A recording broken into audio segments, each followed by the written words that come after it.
What's up, YouTube? This is the Pokemon Purist. If you enjoy the content, please like and subscribe.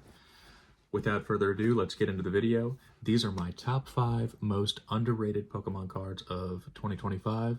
These are just my personal picks. If you hate them, make sure you leave a comment and let me know that my takes are garbaggio trash.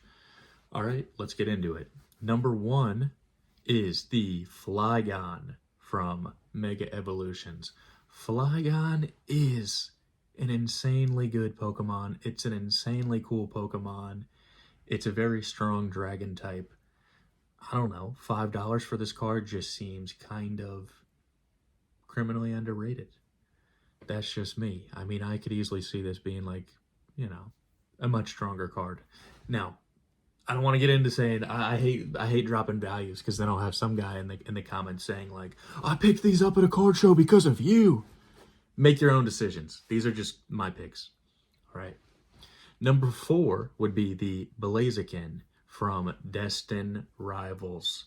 Blaziken is an awesome Pokemon. Such a strong Pokemon from that Hoenn region. This card's like $10 range right now. Kind of crazy to me.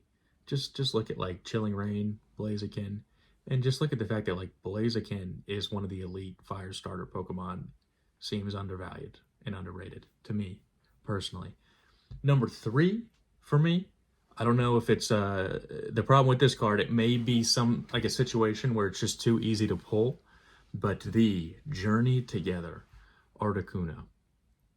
This card, I look at this card and I get so much nostalgia for Leaf Green and Fire Red. Like, something about that card captures like the actual Articuno game vibe very well for me, at least. And it's just a very good looking card soaring through the air.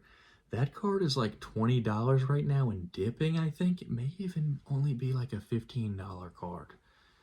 And it's going, there's listings for like 153 in a PSA 10.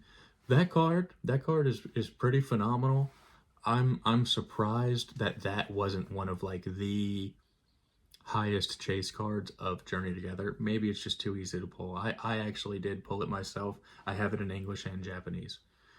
My number 2 would be Ethan's Typhlosion from Destined Rivals. Maybe a little bit of bias here, because Cyndaquil is my favorite Pokemon, but Typhlosion, once again, similar to Blaziken, is an elite fire starter evolution. It's a Pokemon, if you go back in time and you look at the OG Typhlosion cards, those cards are so sought after because Typhlosion is an elite Pokemon, and we don't get that many Typhlosion cards. So I'm very surprised that this card is actually actively on the way down. This card is becoming like a $20 card. I do also own this card in Japanese and English. I sent both of them to get graded by PSA. Just because I think it's a phenomenal card. I can't believe we're sleeping on Typhlosion this hard. Typhlosion for me is like, playing Pokemon Crystal, I enjoyed using Typhlosion maybe even more than Charizard in Fire Red and Leaf Green. So that's my 2 cents. Maybe there's some bias there, but maybe it's the fact that it's Ethan's Typhlosion is causing the lack of love.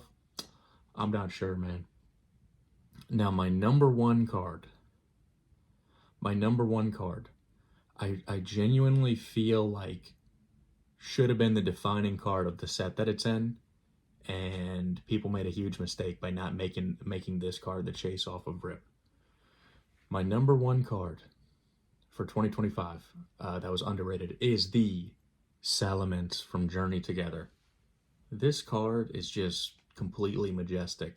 Now this is one that's kind of creeping up in price, so it's not totally dirt cheap, but I truthfully think that this card would have set a way better tone for Journey Together if it was the premier chase card.